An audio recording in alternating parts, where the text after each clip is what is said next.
Sir, আমি মিঠু, এ বাড়িতে কাজ করি।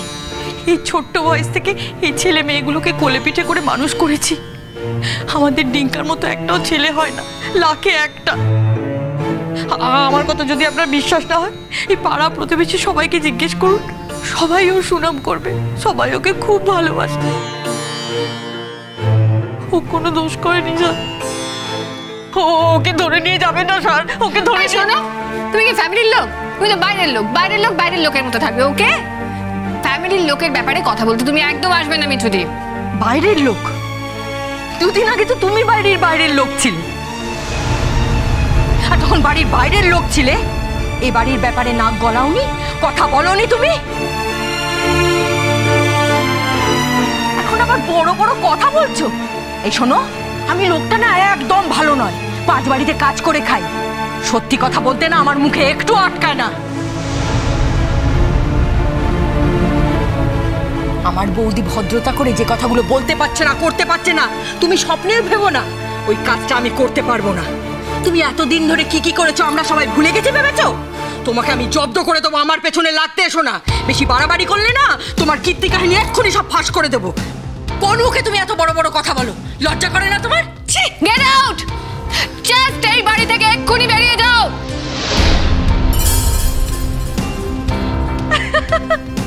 আমাকে তুমি বের করে দেবে? এ বাড়ি থেকে তোমাকে কে কবে কখন বের করে দেয় তার নেই ঠিক আমাকে বের করে দেবে। অলিন্দ, জাস্ট লুক এট হার। মিঠু, শোনো দাদা বাবু, তুমি তোমার বউকে সামলে রেখে দাও, আমার পেছনে যেন লাগতে না আসে। আমি যা বলেছি একদম ঠিক বলেছি। যদি বেশি বাড়াবাড়ি করে না, আরো যা জানি সব বলবো, সব। আপনি অবশ্যই একবার থানায় আসবেন। হ্যাঁ, ডেফিনেটলি। আমি 100 বার থানায় আসবো। একটু বলুন কখন আসবো? ঘন্টা দেড়েক বাদে আসুন। ডেফিনেটলি আসবো অফিসার। একটা কথা ইউ শুড নো, যে আমি সবসময় সত্যের পথে থাকি, ন্যায়ের পথে থাকি, এবং আমি এখানে ওটাই থাকবো। ন্যায়ের ধ্বজা দাঁড়িয়ে এলেন রে। নিজে একটা অন্যায়ের ডিপো, আমি ন্যায়ের সঙ্গে থাকবো। ওই ছেলেটার সঙ্গে ওখানে কি জন্য যাবে? বাঁশ দিতে? Shut up! তুমি চুপ করো। আমার বৌদির উপর প্রতিশোধ নেবে তুমি, তাই না? কিচ্ছু করতে পারবে না তুমি, কিচ্ছু না। যে কোনো অন্যায় করে তার সাজা হবে কি করে? কিচ্ছু সাজা হবে না। বাবা, এখন কি করবো বলুন তো? উপলকে খবর দাও। হ্যাঁ দিঠি, যা পেছনে বসে গিয়ে একটা ফোন কর, তাড়াতাড়ি যা। স্যার প্লিজ আমার রিকোয়েস্টটা রাখুন, আমি ওর বাবা। আমি আপনাকে হাত জোড় করে রিকোয়েস্ট করছি, ওকে থানায় নিয়ে যাবেন না প্লিজ। আপনি কিন্তু আমাদের কাজে বাধা দিচ্ছেন, আর এই কাজে বাধা দেওয়ার ফলটা কিন্তু ভালো হবে না বলে দিলাম। কি আশ্চর্য! কি হয়েছে সেটাই তো বুঝতে পারছি না। আচ্ছা, যতক্ষণ না কিছু প্রমাণ হচ্ছে ততক্ষণ তো আপনি একজনকে অপরাধী বানিয়ে দিতে পারেন না। আগে ইনভেস্টিগেশন করুন, কোর্টে আগে কেসটা যাক, তারপর তো। আর আন্টি, আমাদেরও তো তখন একটা লয়ার ধরার সুযোগ থাকবে না? তুমি এখন থেকে এত ভাবছো কেন? রিয়েলি অঙ্কিতা, কদিন আগে আমি যখন তোমার হেল্প চেয়েছিলাম, তুমি আমায় কি বলেছিলে মনে আছে? তুমি বলেছিলে তোমার বাবা আমাকে পছন্দ করে না, সেজন্য তোমার বাবা আমাকে কোনো হেল্প করতে পারবেন না। স্ট্রেঞ্জ, তোমার বাবা একটি খুনি ছেলেকে পছন্দ করে।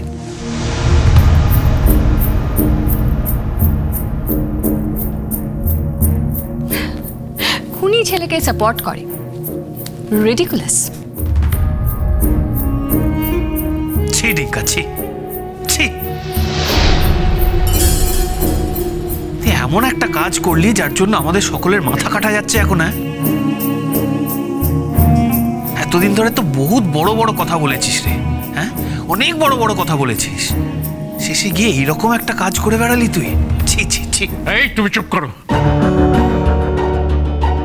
একটা কথা বলবে না। ঘরের কোণে গিয়ে চুপ করে বসে থাকো।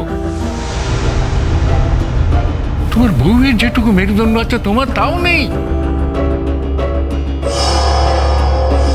তোমার ভাইকে তুমি চেনো না? তোমার ভাই কি করতে পারে না পারে তুমি জানো না? তার সম্পর্কে এরকম ভাবছো? দেখো দাদু ভাই, কে কি কাজ করতে পারে আর কে কি কাজ করতে পারে না তার গ্যারেন্টি কিন্তু কেউই দিতে পারে না। পসিবল না সেটা। তুমি আমার উপর যত ইচ্ছা চেঁচামেচি করতে পারো, কিন্তু একটা কথা একটু মাথায় রেখো, পুলিশ বাড়িতে এমনি এমনি আসেনি। ওনাদের নিশ্চয়ই প্রপার সন্দেহ হয়েছে, সেই জন্যই এসেছে। দেখো দাদু ভাই, পুলিশ তো আর ঘাসে মুখ দিয়ে চলে না, তাই ওনারা এমনি এমনি আসেননি। ওরা তোমার আমার মুখ দেখতেও আসেন। আর উনি তো বললেন যে সব সন্দেহের তীর ডিঙ্কার দিকেই। এমনটা তো হতেই পারে যে ডিঙ্কা ওই মেয়েটার সঙ্গে অ্যাফেয়ার ছিল, তাও মেয়েটাকে পায়নি, তাই রাগে বা জেলাসিতে যে কোনো কারণেই হোক ও মেয়েটার হাজব্যান্ডকে খুন করেছে। হতে পারে না বলো?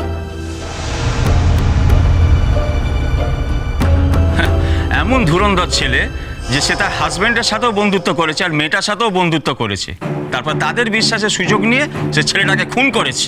আপনি দায়িত্ব নিয়ে কথাটা বলছেন তো? আপনি কিন্তু একটা পজিশনে আছেন।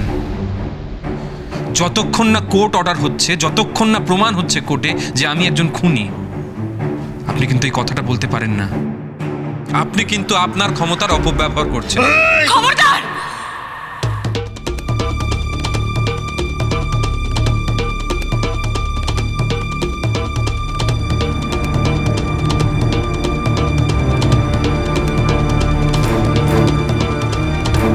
কোন অধিকারে আপনি আমার ছেলের গায়ে হাত দিতে যাচ্ছেন আমারই বাড়িতে এসে?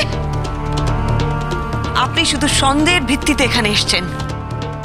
আপনার সন্দেহতে এটা প্রমাণ হয় না যে আমার ছেলে এই কাজটা করেছে। আপনি কি মনে করেছেন আমার ছেলের কেউ নেই?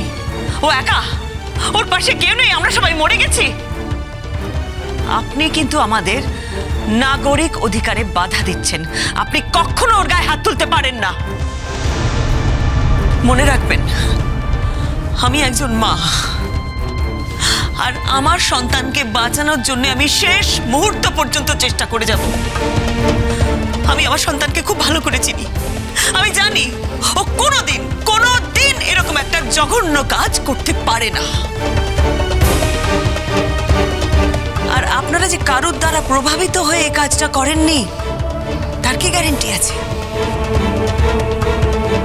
আমরা কিন্তু খুব ভালো করে জানি ওই মেয়েটির বাবা মার অনেক টাকা পয়সা, অনেক ক্ষমতা। এমন তো হতেই পারে যে ওদের ক্ষমতার সামনে, ওদের টাকা পয়সার সামনে আপনারা মাথা নত করেছেন। আপনারা যে এই কাজটা করেননি তার গ্যারান্টি কোথায়? মুখ সামলে কথা বলবেন। কার সম্বন্ধে কথা বলছেন আপনি জানেন? আপনি প্রশাসনের দিকে আঙুল তুলে কথা বলছেন। প্রশাসনের দিকে আঙুল তুলতাম না যদি প্রশাসন নিরপেক্ষভাবে কথা বলতো। আপনার কাছে কোনো প্রমাণ নেই আমার ছেলে এই কাজটা করেছে বলে।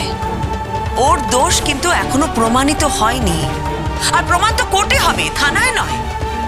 আপনি আগে কোর্টে নিয়ে যান, তারপরে তো ঠিক হবে যে ও দোষী না দোষী নয়। আপনি একটা কাজ করুন, আপনার ওই চার্জশিটটা লিখুন। সেটা ঠিক মতন লিখবেন, অনুমান ভিত্তিতে কিছু লিখবেন না। যেটা আপনি জানেন সঠিকভাবে সেটাই আপনার চার্জশিটে লিখবেন। আপনি আমার বাড়িতে ঢুকে আমার সামনে আমার ছেলের গায়ে হাত তুলতে যাচ্ছিলেন। এটাকে ক্ষমতার অপব্যবহার বলে না? এটা কি নিয়মের মধ্যে পড়ে? পড়ে না। আগে নিজে ভালো করে নিয়মগুলো শিখে নিন স্যার, তারপর অন্য লোককে শেখাতে আসবেন। আপনাদের হেফাজতে থেকে আমার ছেলের যদি কোনো ক্ষতি হয় আমি কিন্তু আপনাদের ছেড়ে দেব না।